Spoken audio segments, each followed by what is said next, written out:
Wait, the end of Cipher Pol's here? Luffy and Lucci are teaming up? Saturn is in town? Whoa. Did we miss something? Let's take a quick look at CP0. Stussy Vegapunked. Lucci rebelled. Kaku helping Luffy. Hattori pigeon slash. Our predictions came true. So, how will Cipher Pol break up? And where's all this going? Let's get into it. So for us, this started a few months back, seeing the Cipher Pol's hat tilt, which really threw me off. Considering Cipher Pol agents seemed so obedient, it was almost like they'd been brainwashed. Why would they do something on such a personal level? This also made me wonder if Oda is actually planning on giving us more context and the backstory for the Cipher Pol agents. Now, there are a ton of them, so of course Oda can't cover all of them, but how about the main ones? We can probably get an outline from them guys. This immediately made me think of the classic theories around the children at Lamb's house becoming Cipher Pol agents. With these small connections, I began to dig further. Next thing you know, we had predicted that on Egghead Island, Luffy and Lucci were going to team up, and that this would subsequently lead to the breakup of Cipher Pol. So, now we've been vindicated, and Luffy and Lucci are teamed up. Let's look at what we think will happen next, and the significance of all this to the upcoming endgame. Okay, firstly, a speedrun of what Cipher Pol actually is. Cipher Pol's name is based on Interpol, which was set up in the 20s by 20 countries that saw an urgent need for communication between police across borders. Their uniform is a reference to the Gestapo, while their Venetian masks represent freedom traditionally. Not only did Interpol share its headquarters with the Gestapo during World War II, but it also officially operated as a division within the Gestapo secret police. I gotta be careful saying that word on YouTube. Okay, we'll come back to their appearance, but onwards with the theory. Now here's the connections we're already aware of, suggesting Cipher Pol will soon come to an end. It was recently shown by Lucci that there appears to be Cipher Pol ships missing since departing Egghead. We also just had this confirmed by Lucci. Majorly suggests Lucci was in fact asking about the missing ships himself, as opposed to receiving an order to do so. Lucci also ponders about Lalesia, which likely will become relevant soon. Lucci's knowledge of these events are peculiar, however the weirder thing is what actually happened to those ships. Well, we now know it was the Sea Beast that took them, and the agents on board are captured. By who, we don't know yet. Also, we see the captured Cipher Pol agents imprisoned, which isn't exactly great for their morale as agents.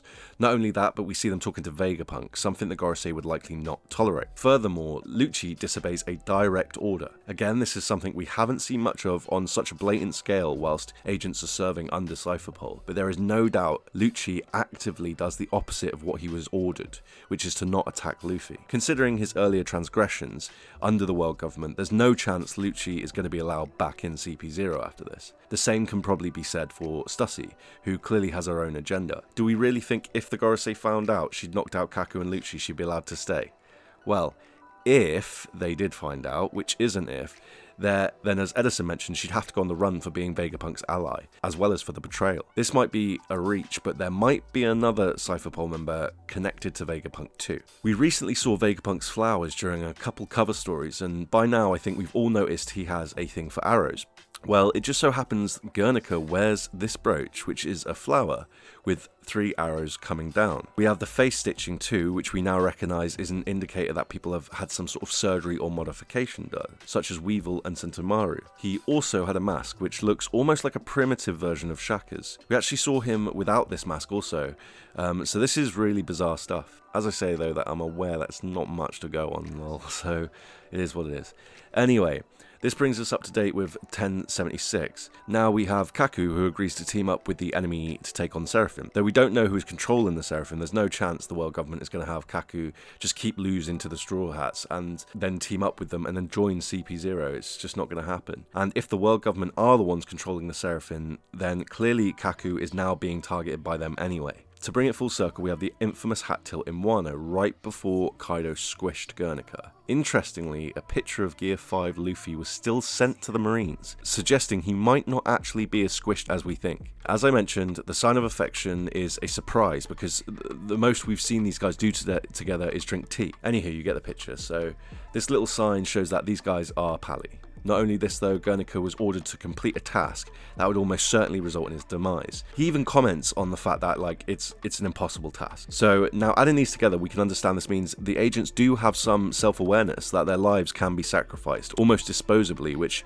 may play a part in their motivation to rebel in the end. We already saw CP9 persecuted by Spandam for their total failure with Luffy, and maybe worst of all, losing Robin and Frankie. From this we can assume that the relationship between the former CP9 members and the Cipher Pol leadership is fragile. So now we've covered the basics, let's dig into the spice and have a deeper look to put context on all of this. Starting connections here. Now with the Big Mum Carmel backstory I mentioned earlier, we see Lamb's house with Mother Carmel as a parent figure of a group of distinct looking children. We also see Cipher Pol meet with Carmel to recruit the said children. Now as the old theories show, when you look at the Cipher Pol members we've seen so far and compare them with the children of Lamb's house, you immediately see some uncanny connections. It looks almost as if the children we saw are the current Cipher Pol members that are in the story. So maybe the child trafficking that Mother Carmel was doing was in order to provide Cipher Pol agents with no backgrounds, parents or other issues to deal with. Kaku speaks like an old person but is shown to have a childish disposition, most recently when he talks about fighting a space monster in Egghead.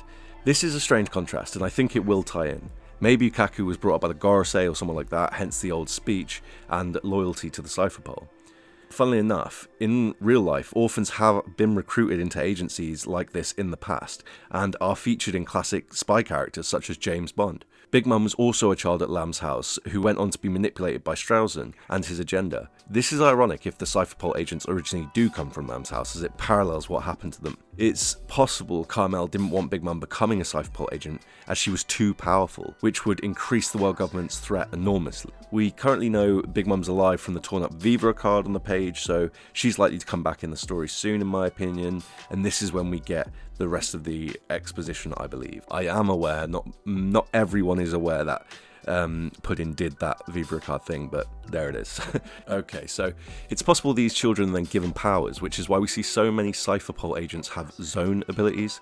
Wondering what a failed attempt at making a Cipher Pol agent looks like? Well, the prison guards are likely zones that have been consumed by the will of their fruit, like Vegapunk talks about. Where better to put them than Impel down, and manipulate their minds to guard the prison levels, which I'll touch on in a sec. How though? Devil fruits? Maybe celestial dragon tech? Or perhaps it's something that's passed down?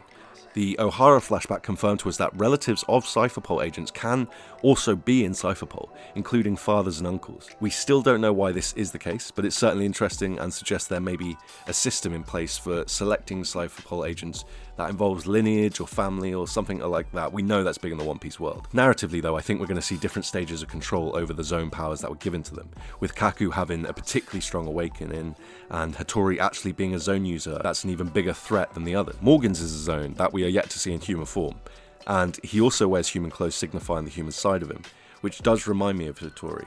And when you think about it, he does know some sus information, so it is possible that maybe back in the day he was involved in Cipher Pol or an original agent or something, but that's another thought or theory. Also, for those interested, check out the current Conversations in Parvision's Discord server about how Hattori is Lafitte, which I'll link below. The connections are undeniable. I'm struggling to resist it myself. Let's not forget who's who as well. He's a former member of Cipher Pol with zone abilities. In previous videos, for example, our last one, I've speculated that God Valley may have been a place where these kind of experiments or where these procedures went on, where these people were given their powers. Or maybe other experiments like I've spoken about before, Kate and off Roger's heirs. I briefly touched earlier on how Cipher Pol agents seem brainwashed. Well, they might be in this sense. To clarify, I theorise the Cipher Pol agents are recruited from a young age from Lamb's house specifically. There are other examples of similar buildings with ties to children being experimented on also, but I'll touch on that in an upcoming video. I think Lucci was likely offered his awakening in order to rejoin Cipher Pol and accepted, motivated by his want for revenge on Luffy, and Django may have used his abilities, manipulating him and other agents to ensure their loyalty. That said, seeing Luffy was probably enough to break the hypnotism, which is when we see Luffy start disobeying orders immediately and following his own agenda. This is why we got such a quick reveal of Lucci's zone power-up. It's not actually about power, his power is incidental. It's really about Lucci as a character, as well as the fact that he's a complete contrast of Luffy. I mean, their names are almost the same. We have recently seen Lucci had a significant power-up, characterised in a similar way to Luffy's Gear 5. Also Kaku, who has shown a strong kick whilst in human form, while it seems meaningless, could actually be intentional by Oda. Kaku's awakening may be far crazier than Lucci's, and so Oda's sort of saving that one for after. Considering the reasons stated, it's safe to assume CP0 is no more, which I will bring an end to the slave and child trafficking, among other things currently handled by Cipher Pol. Sword may be introduced as a replacement system which would perfectly reflect how the formation of the United Nations happened in real life. Interestingly also, the UN troops are called Blue Berets, and in Skypiea we saw that their police were called White Berets, and let's face it, we all know whatever happens in Skypiea is a microcosm of the One Piece world. Luffy and Lucci will go on to be best friends, and psych, just joking, don't worry. Lucci will give his life to take down Cipher Pol, liberating the other agents, which will be how Oda parallels Luffy's character with him. Remember also, Cipher Pol work directly under the world government and the Gorosei, and are connected to the Tenryubito, meaning that they are part of the actual strength that makes up the world government, so this is a huge loss for them in terms of